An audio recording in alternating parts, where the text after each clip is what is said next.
pondelok vyrazili učitelia a ich sympatizanti aj do popradských ulic. Spoločne vytvorili živú reťaz, aby tak poukázali na problémy v školstve. Iniciatíva slovenských učiteľov organizovala živú reťaz súbežne v 14 slovenských mestách.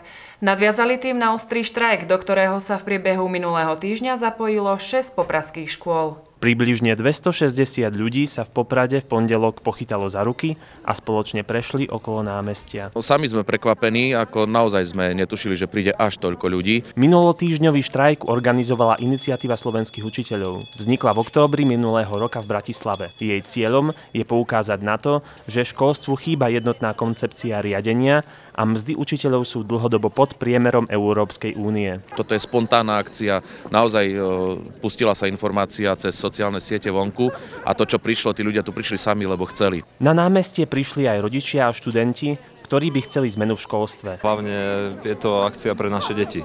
Som otcom viacerých detí, nadštandardné množstvo na slovenské pomery, tak mi záleží na tom, v akých podmienkach moje deti budú vyrastať. Ako učiteľské dieťa rozumiem, že pracovná doba do 12:30 znamená do 12:30 rána, nie do 12:30 po obede. V dnešnej dobe podľa mňa učitelia neučia.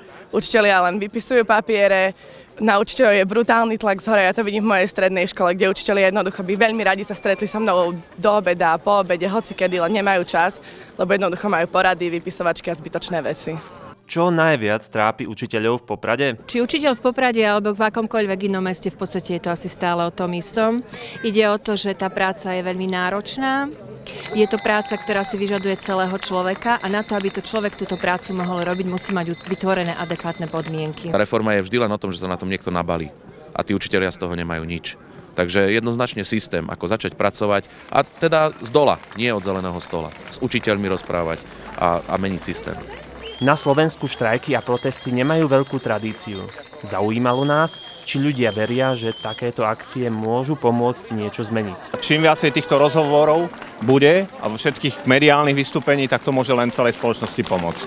Tí, ktorí nechcú, sú nerozhodní, aby vedeli, že nie sú sami a jednak, aby tie deti videli, že tí učitelia, ktorí tu sú, aj tí rodičia tých detí, že proste bojujem, aby sa mali, nielen ako všetci tvrdia my, ale vlastne tie deti a ich tí rodičia lepšie. Solidaritu s učiteľmi môžete prejaviť nosením vytlačeného štítku, ktorý nájdete na internete. Kolegyňa sa pričinila o výrobu, takže my sme takto jednotní a všetci spolu porozdávali sme to tu niektorým kolegom.